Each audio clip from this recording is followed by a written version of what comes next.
"You're ungrateful. Get out and never come back." That was the last thing my mother screamed at me during the so-called family meeting. No one defended me. Not my dad, not my brother Jared. Just silence. So I stood up, grabbed my bag, and left without a word. I didn't cry. I didn't beg. I didn't even slam the door. I walked away with a strange kind of peace I hadn't felt in years. I told myself I was done, that they had finally made it easy for me to let go. Weeks passed. Not a single word from them. Until yesterday. My phone lit up. A text from my dad. "Why haven't you paid the mortgage?" I stared at it for a moment. Then I smiled. "Oh," I replied. "I thought I wasn't welcome." That's when the flood began. Calls, messages, panic. Turns out, cutting me off was a luxury they couldn't afford. But I wasn't done yet, not even close. Growing up, I was the fixer. The quiet one. The responsible daughter who didn't make waves, didn't complain, didn't dare say no. While Jared failed out of community college and bounced from job to job, I worked part-time at a diner all through high school. I took out loans, earned scholarships, graduated early, and landed a job in corporate finance before I was 23. I never asked for help, not once. But my parents? They needed help constantly. At first, I gave it willingly. A few $100s here to cover groceries, some utilities when Dad's hours got cut, a temporary contribution to the mortgage when the bank started calling. I didn't blink. They were my family, and family helps each other, right? Only, it never felt mutual.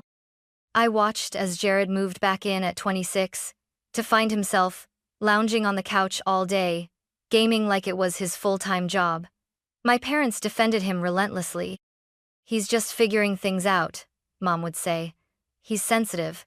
Not everyone's like you, Madeline." That stung more than I liked to admit. They praised Jared's smallest effort like it was a miracle. Meanwhile, I was expected to sacrifice in silence. When I covered the mortgage for 3 months straight, no one thanked me. They just stopped mentioning the bills like they paid themselves. I brushed it off. I told myself I didn't need their praise. But resentment has a way of curling up in your chest like a sleeping animal, quiet at first, until it starts to claw at your ribs. Still, I kept showing up. I kept giving. Because I thought maybe one day, they'd see me. The breaking point came one Sunday. During one of our family check-ins, Jared was complaining about how stressed he felt being in between phases, and Mom looked straight at me and said, "Well, at least someone in this house isn't completely selfish." I blinked. "Wait, what?" Then she added, "You've been distant lately, cold. Honestly, it's disappointing. We raised you better than this." I felt like I'd been slapped. That's when I realized. They didn't see what I gave, only what I didn't. They didn't see the overtime I pulled to make sure they didn't lose their home. They didn't see how every check I sent meant skipping dinners, vacations, or a new car I desperately needed. All they saw was what was missing, what wasn't enough. So, when they called me ungrateful at that meeting weeks later and told me to leave, I did. Not because I agreed, but because I finally understood. They were never going to see me as anything more than a bank account with a heartbeat. And if I stayed, I'd just keep losing myself in their expectations. So I left. And I didn't look back. Not until they came crawling. They called it a family meeting. Dad sent a group text the night before. "Let's all sit down tomorrow, talk about some things. Just want us to be on the same page." I should have known something was off when I walked in and saw Jared already slouched on the couch, arms crossed like he was waiting for a show. Mom stood by the kitchen island, lips tight, eyes narrowed, her hands gripping a folder like it held my sentencing. I hadn't even taken off my coat before Mom jumped in. "We need to talk about the mortgage," she said coldly. "And your contribution." I blinked. "My contribution?" Dad cleared his throat, trying for calm. "Your mother and I have been crunching numbers. It's just not sustainable for us anymore. We're struggling. We need you to start covering all of it, full amount, every month." I looked at them, stunned. "I've already been paying half for over a year." Mom scoffed. Yes, but that was when things were easier. Now it's harder. Then maybe Jared could, I started, but Mom slammed the folder shut. Do not throw that in his face. He's trying. I turned to Jared. Trying what, exactly? He hasn't worked in almost a year. He shrugged, unbothered. You're the one with the finance job? Why is it such a big deal for you? That's when it hit me. This wasn't a meeting. This was an ambush. A scripted moment, with me cast as the villain for not doing enough, while Jared got to play the wounded dreamer. I kept my voice low. You all decided this already, didn't you? This was never a discussion. We're family, Dad said firmly. Families support each other. No, I said, standing up slowly. Families don't manipulate each other. They don't guilt, trip the one person keeping the lights on while the other plays Xbox all day. Jared rolled his eyes. You always make everything about money. And you never make anything about responsibility? I snapped. That's when Mom exploded. You're ungrateful. After everything we've done for you, every sacrifice, we ask for a little help, and you act like we're criminals. I felt my chest tighten, not with sadness but clarity. They weren't hearing me. They never had. They just needed me to stay useful. And when I stopped being convenient, I became disposable. Mom pointed to the door. Get out. If you're not going to support this family, don't bother showing your face here again. The silence that followed was deafening. I looked at my dad, at Jared. No one spoke. No one stopped her. So I walked out. No rage, no dramatic exit. Just a final step across a line I hadn't even realized I'd been towing for years. And as I shut the door behind me, I didn't feel broken. I felt free. But that feeling, beautiful as it was, wouldn't last. Because the fallout was just beginning. The first few days after I left were oddly peaceful. I stayed with a friend for a week, then signed a short-term lease on a quiet apartment overlooking the edge of town. It wasn't anything fancy, just a one-bedroom with creaky floors and mismatched blinds, but it was mine. For the first time in years, I could walk into a space that didn't feel like it was full of demands. No sticky notes with reminders about payments. No snide comments about being too busy to visit. No, Jared. It was quiet. Too quiet, maybe. But I needed that silence to hear myself again. At first, I kept checking my phone out of habithalf, expecting some kind of apology, some bridge-building message, but there was nothing. Not a word. Not from Mom. Not from Dad. Not even a passive-aggressive emoji from Jared. They were serious. And I was supposed to feel punished. But I didn't. I slept better. I ate more. I even laughed with my coworkers without feeling like I was betraying someone. My therapist said I was finally creating boundaries. I called it survival. I paid off a lingering credit card, took myself out to dinner, and started planning a long overdue vacation. I finally breathed. Weeks passed. Then, one Tuesday morning, exactly 21 days after I walked out, I got a text. From Dad. Hey, just wondering, did you already send this month's mortgage payment? I stared at the screen. No. How are you? No, we miss you. No. Can we talk? Just straight to business. I could almost hear his voice. Low, casual, pretending it was just a small oversight on my part. I smiled, not because it was funny, but because it was so perfectly them. They didn't care that I was gone. They cared that my money went with me. I didn't respond right away. Instead, I poured myself a cup of coffee and stared out the window at the city below, people rushing to jobs, chasing buses, grabbing breakfast, living their lives. For once, I wasn't rushing to rescue anyone. 10 minutes later, I texted back. Oh, I thought I wasn't welcome anymore. 3 dots appeared almost instantly. Then disappeared. Then reappeared. I set my phone down. It buzzed once. Then again. Then again. By the time I picked it back up, the screen was lighting up like it was on fire. This isn't the time to be petty.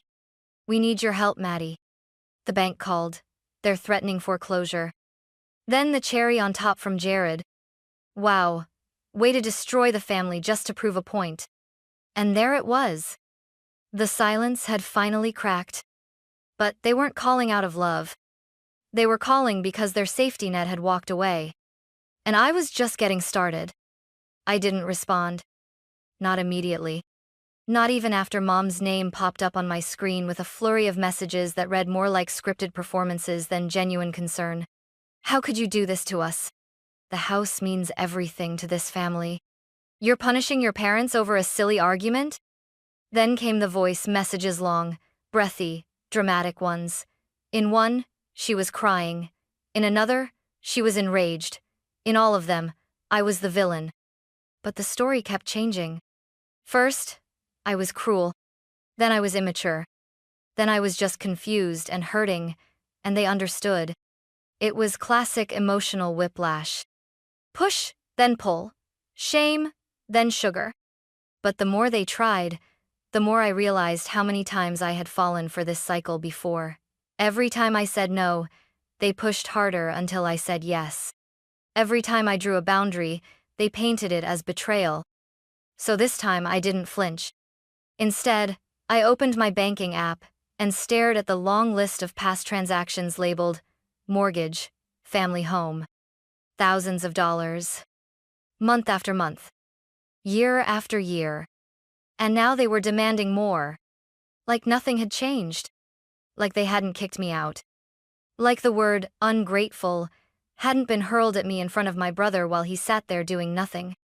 I leaned back in my chair and closed my eyes. They wanted me to forget. To fold. To come back and carry the weight quietly. But I wasn't the same girl who stayed silent to keep the peace. My phone buzzed again. Jared, you seriously gonna ignore all of us? Grow up. And there it was. The guilt grenade. He had always known how to time a thou to make it seem like I was the problem for not endlessly giving. The problem for not setting myself on fire to keep them warm. I finally responded. I'm not ignoring you. I'm watching you all panic-hand for once. I'm not rushing in. 3 minutes passed. Then Jared replied. You're being selfish. I smiled bitterly. That word again. It was wild how selfish only ever came up when I stopped giving. I wanted to scream back, to send a wall of truth, to finally say every quiet thing I'd swallowed over the years, but I didn't. Instead, I typed just 4 words. Not my problem anymore. And hit send. That message must have set off an alarm because not 5 seconds later, my phone rang. Mom. I let it go to voicemail. Then Dad. Declined. Then a group call. I turned off the ringer and tossed my phone onto the couch. I wasn't ready to talk. Not until I had the final piece of the puzzle. Because something told me. They weren't just behind on payments now. They'd been behind for a long, long time. And I had the receipts to prove it. I didn't sleep that night. I lay in bed, staring at the ceiling, heart pounding not from guilt, but from clarity. I was finally starting to piece it together. The late-night texts, the vague explanations, the urgency that only seemed to show up when my money didn't. Where had it all gone? By morning, I had made up my mind. I called the bank. It took 3 transfers and 15 minutes on hold, but eventually, I got someone who could pull up my parents' mortgage account. I explained carefully that I had been helping manage the payments until recently and just wanted to confirm where things stood. The woman on the other end hesitated. Well, I can't disclose too much since the account isn't in your name, but I can tell you this, the account has been in arrears for several months. I frowned. How many is several? Another pause. Looks like they've only made partial payments over the past 8 months. 8 months. I felt the air leave my lungs. That meant, even when I was still sending money, they weren't paying the full mortgage. I stared at the wall for a long time after that. My thoughts weren't loud. They were sharp, precise, surgical. They had lied. Repeatedly. They took my help, smiled to my face, and let the house rot from the inside out. And what had they used the money for? New clothes for Jared? Another self-care retreat for Mom? Dad's craft beer hobby? I remembered the random spa receipts I found once when using Mom's laptop.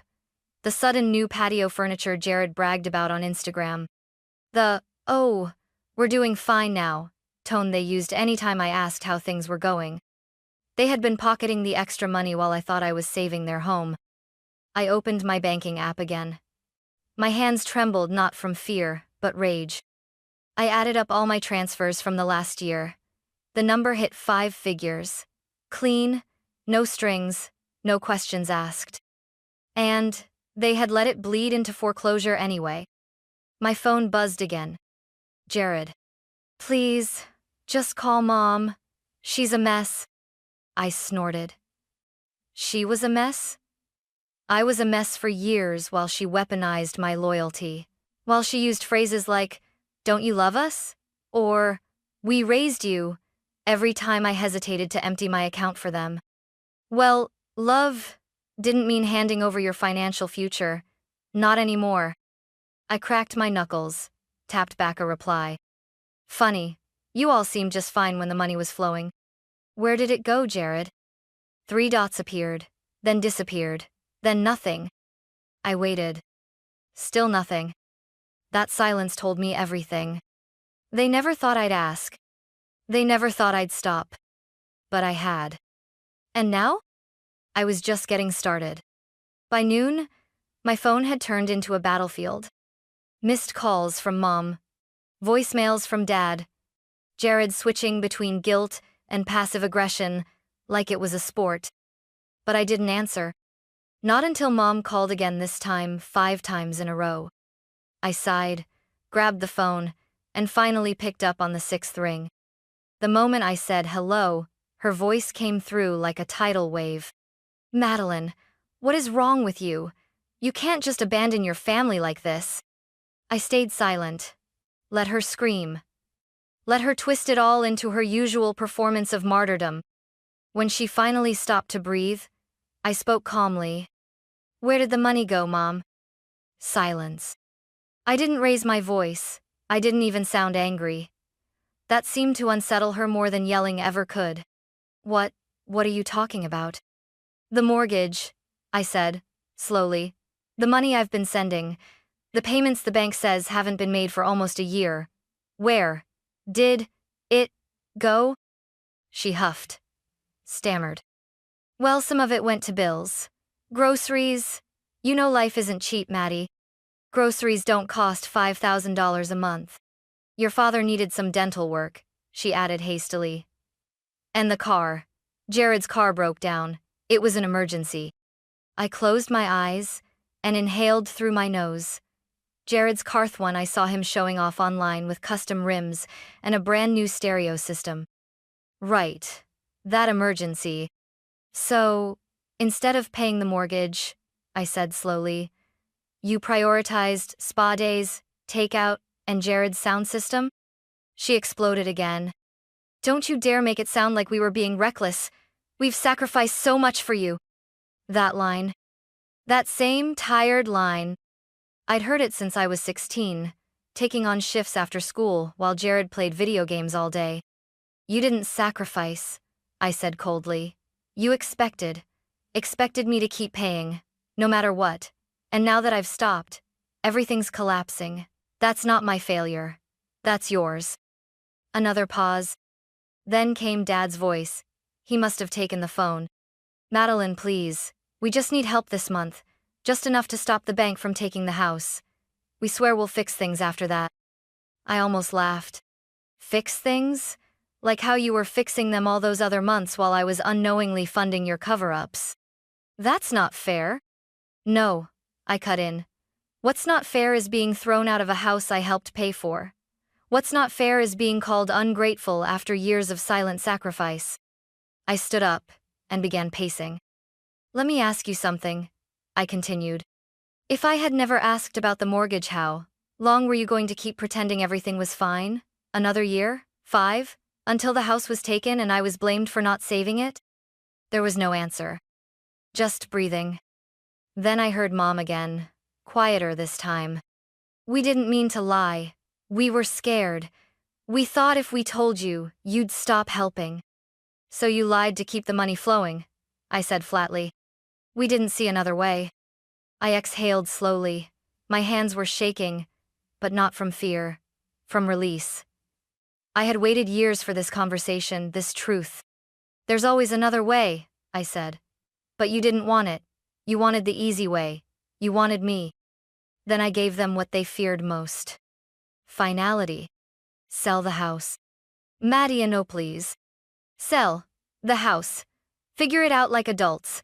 I'm done being your bailout plan. But this is our family home. And you threw me out of it? Dead silence. And then I hung up. No goodbyes. No second chances. For the first time in my life, I wasn't the one being left behind. I was the one walking away by choice. And this time, I wasn't turning back. The next 48 hours were quiet, too quiet. No calls, no texts, no guilt-drenched voicemails. Just stillness. It was almost eerie. But I knew better. That was the silence of a storm gathering force. Sure enough, on day 3, it hit. A text from Jared. Thanks a lot, Maddie. They're talking about moving in with me now. I hope you're happy. I rolled my eyes so hard I almost gave myself a headache. Happy? No. Resolved? Yes. They kicked me out, not the other way around, I replied. 10 seconds later, he fired back. Yeah, well, maybe if you weren't so cold all the time, they wouldn't have to. You broke, Mom. Ah, there it was again. That magical family logic. Hurt someone by drawing a boundary, then blame them for the fallout. But I wasn't playing along anymore. She broke herself by lying. You just helped. Jared left me on red. Later that night, I got an email from my dad, a full essay. It was classic dad-measured tone, passive regret, phrased to sound like an olive branch but laced with veiled manipulation. He said he was disappointed in how things had escalated. He hoped I'd remember where I came from. He forgave me for walking away, as if forgiveness was his to give. What he didn't say. Sorry. We lied. Thank you. Instead, he attached a list of their expenses for the last 3 months. Bolded at the top was the overdue mortgage amount, like that was supposed to move me. I didn't reply. Instead, I opened a new spreadsheet, titled it Documented Transfers, and started cataloging every dollar I'd sent them in the last 2 years. I matched it with bank receipts, organized by month, highlighted the ones labeled mortgage, groceries, utilities. Just in case. Because something told me they might try to twist this further. I wasn't being paranoid, I was being prepared. This wasn't just about money anymore. It was about the story they'd tell when I refused to clean up their mess. Would they say I was bitter? Ungrateful? Emotionally unstable? Probably all of the above. But I had receipts now, literal and emotional. They could rewrite history all they wanted. I just wasn't going to fund the production. The next morning, Mom texted again. Short this time. We're selling the house. No greeting. No warmth. Just resignation. But you know what? That one hit harder than all the yelling in the world. Because it meant they finally understood. I wasn't coming back. Not as a safety net. Not as a daughter to be guilt-tripped into submission. Not as the person they thought would always say yes. They could sell the house. I'd already bought my freedom. The day they sold the house, I didn't cry. I thought I might. I thought maybe there would be some hollow ache in my chest when the papers were signed, when the furniture was hauled away, when the front door, the one they once slammed in my face, was closed for good. But instead, I felt nothing. No grief. No guilt. Just space. Space where pain used to live. I heard from a distant cousin that my parents were moving into a rental near Jared's apartment, that they were downsizing and starting fresh. They didn't tell me directly, and I didn't ask. It was strange, watching my childhood home vanish from my life like a fading photographone that had long stopped resembling reality. Stranger still, I didn't miss it. I didn't miss the walls that echoed with conditional love. I didn't miss the feeling of being useful instead of valued. I didn't miss pretending I was part of something I never truly belonged to. People love to talk about family as if it's sacred, as if blood demands loyalty, as if saying no to toxic expectations is somehow cold or cruel. But here's what I've learned. Family isn't who you're born to. It's who respects your boundaries when you set them. It's who sees your worth even when you're not serving a purpose. It's the friend who helped me move that first night. The coworker who brought me lunch when I looked too tired to ask. The barista who remembered my name before my order. And most of all, it's me. For the first time, I chose me.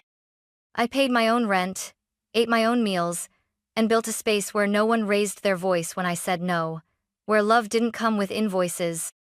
Still, part of me wonders. Was I too harsh? Was there another way?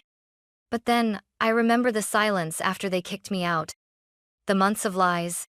The years of being the responsible one, while everyone else got to be soft, chaotic, forgiven. And I know, I didn't break the family. I just stopped letting them break me. So here I am, in my own apartment, my own life, writing this with no intention to send it. Not looking for approval. Not asking for pity. Just sharing it because maybe someone out there needs to hear this. Saying no doesn't make you cruel. Walking away doesn't make you heartless. And holding others accountable doesn't make you ungrateful. It just makes you free.